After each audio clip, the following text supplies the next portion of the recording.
Le message aujourd'hui qu'on peut adresser à l'ensemble des leaders des parties prenantes, c'est avant tout travailler ensemble.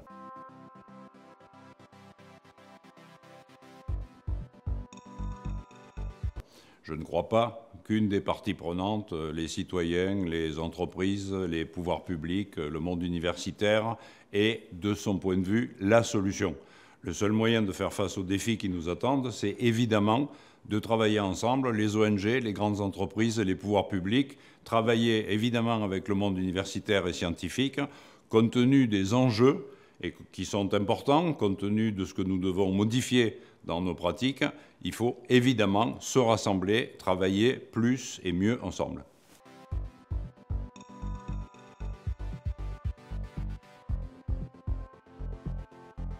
Les enjeux aujourd'hui, c'est de faire en sorte que les transitions multiples, économiques, environnementales, ne soient pas synonymes de difficultés supplémentaires pour ceux qui sont en difficulté sociale.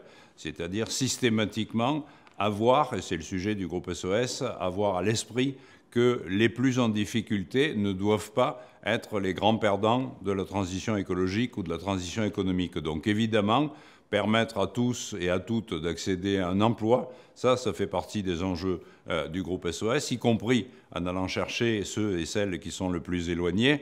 Évidemment, faire en sorte que la nécessaire transition écologique soit possible pour tous. Si on doit avancer vers des pratiques différentes, il faut que les plus précaires continuent à se chauffer, continuent à pouvoir se déplacer, continuent à pouvoir se nourrir et si possible avec des produits de qualité. Donc le vrai sujet, c'est accompagner les plus précaires dans les transitions indispensables pour demain.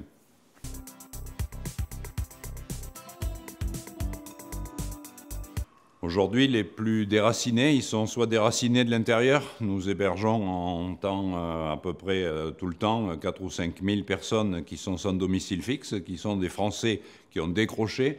Et nous sommes aussi en situation d'héberger 4 ou 5 000 personnes qui sont des demandeurs d'asile, soit pour des raisons évidemment de guerre en ce qui concerne l'Ukraine, mais l'année dernière, à la même époque, c'était l'Afghanistan, soit pour des raisons de déplacement qui sont liées à la transition écologique, parce qu'il y aura des migrations liées au fait que des pays sont en train d'être soit recouverts par les eaux, soit se transformer en désert. Et évidemment, il y aura des vagues de migration. Il faut qu'on soit capable d'accueillir celles-là et ceux-là qui viendront dans ces cas-là. Et puis, il y a les sujets sanitaires où il y a toujours eu des gens qui viennent dans nos pays pour se faire soigner. Donc, encore une fois, essayer de minimiser pendant cette transition les conséquences pour ceux qui sont le plus en difficulté. Ça veut dire une véritable solidarité internationale, c'est-à-dire qu'au moment où on est en difficulté, la pire des choses à faire serait de se refermer dans un nationalisme